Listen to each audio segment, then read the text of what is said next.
Hello hi students. तो आज मैं अपनी नई वीडियो लेके आप लोगों के समक्ष उपस्थित हुआ हूँ।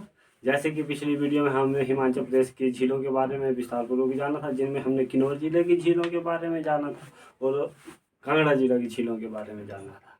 तो आज जो हम लाहौल स्पीति जिले की झीलों के बारे में विस्तारपूर्वक जानेंगे। तो उससे पहले मैं आपको कुछ बताता हूँ, कुछ ऐसी इंपॉर्टेंट चीज़ें हैं जो हमारी लाहौल ज़िले से है। तो पहले पुराने ज़माने में जो लाहौल ज़िले के राजा को जो है नोनो कहा जाता था। ठीक है, नोनो कहा जाता था। जो रानी होती थी उसे नोमो कहा जाता था। जो लड़की होती थी या रानी होती थी उसको जो है नोमो कहा जाता था। तो ये वहाँ का एक कल्चर था बोलने का। तो वहाँ पे जो है जो भी कहा जाता था राजा को। तो ये बातें आपने याद रखनी है, एक वोकैब की चीज़ें हैं। जैसे क्वेश्चन तो क्या पता नहीं भी आ सकता, पर कई बार ये बातें पूछी जा सकती हैं ऐसे भी। वर्बली कहीं किसी को बताना हो तो भी ये चीज़ें हो सकती हैं। तो आपने याद रखना है, नोनो जो है राजा को कहा जाता था और नोमो जो है रानी को या लड़की को कहा जाता था। ठीक है, तो बात करेंगे आज लाहौल स्पीति जिले की। तो लाहौल स्पीति में सबसे पहले बात करेंगे आज चंद्रताल झील की। ठीक है, चंद्रताल झील जो है ये जो है इसकी हाइट जो है 4290 मीटर की ऊंचाई पे है। ठीक है, ये जो इसकी हाइट जो है 4290 मीटर है। ठीक है, और ये जो रामसर साइट में भी इसका नाम दर्ज है। ठीक है, तो ये बात आपने ध्यान रखनी है। और यहाँ जो ये हमारी चंद्रताल झील है, इससे जो चंद्रा नदी का उद्गम स्थान है, ये चंद्रा नदी को यहाँ से जो है निकलती है। चंद्रताल झील से जो ये निकलती है, ये एकमात्र ऐसी झील है जिसके नाम पे जो है जिसके नाम पे जो है डाक टिकट तैयार की गई थी। ठीक है, ये हिमाचल की क्या भारत की एकमात्र ऐसी झील है जिसके नाम पे जो है डाक टिकट तैयार की गई थी।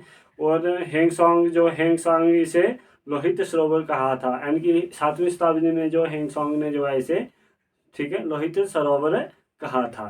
तो ये बात भी आपने ध्यान रखनी है। अब बात करेंगे सूरजताल झील की। ठीक है, बात करते हैं सूरजताल झील की। इसकी हाइट जो है 4950 मीटर है। ठीक है, और ये जो है हिमाचल की सबसे ऊंची झील है। ठीक है, तो और ये जो है इंडिया की जो है 3rd नंबर की सबसे ऊंची झील है। भागा नदी का उद्गम स्थल है, वहाँ से भागा नदी निकली हुई है। ठीक है, इसे लेक ऑफ सन भी कहा जाता है, और जो हमारी चंद्रताल झील है वो लेक ऑफ मून कहा जाता है। तो ये बात आपने ध्यान रखना है कि सूरजताल झील को जो हम लेक ऑफ सन भी कहते हैं। अगली झील जो थी हमारी धनकर झील।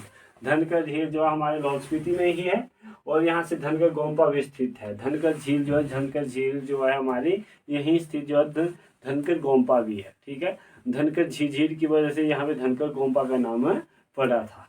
तो ये आपने याद रखने बात करूँगा। अगली झील जो हमारी नीलकंठ झील।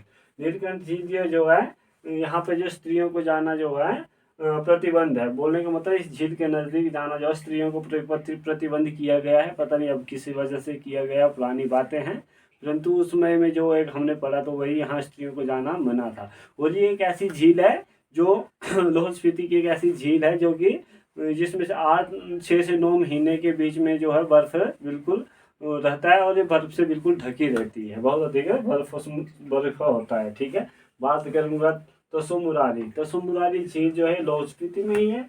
यह एक अंतस्थलीय समुद्र के समान है। ठीक है, ये जो एक अंतस्थलीय समुद्र के समान झील है। बोलने का मतलब ये जैसे अंतस्थलीय जो है समुद्र दिखता है उसी की तरह ये भी दिखती है, जो हमारी तसुमुरारी झील है। बात करूँगा यूनानसो जो है ये भी लाहौल स्पीति में है। ये अगले हमारे दीप कमल झील जो हमारी दीप कमल झील। ठीक है, ये जो है दीपक ताल जो है हमारा लाहौल स्पीति, दीपक ताल से ये झील जो है निकलती है, और ये कहाँ लाचा में है। ठीक है, तो ये भी आपने ध्यान रखना है, ये भी बहुत बार पेपरों में पूछी जाती है। दीपक कमल झील जो है ये दीपक ताल से निकलती है, लाचा में स्थित है। और लास्ट है हमारी डरवर झील। ये जो डरवर झील जो है लाहौल स्पीति के हमारे स्पीति उपमंडल में पाई जाती है। ठीक है, वहाँ पर स्थित है।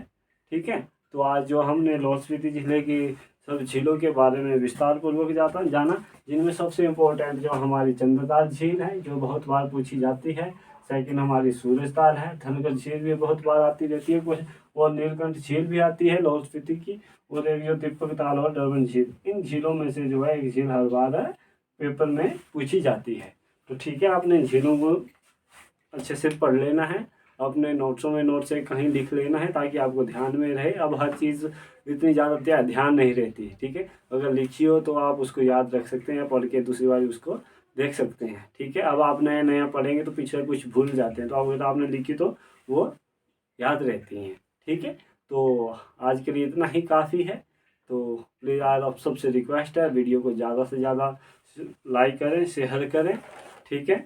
और मेरा एक क्वेश्चन है आपसे कि आपने बताया मनतलाई झील कहाँ पे है, उसके बारे में हम विस्तारपूर्वक कल जानेंगे अभी। फिर आपको एक कमेंट में बताना है कि मनतलाई झील कहाँ पे स्थित है। Thank you.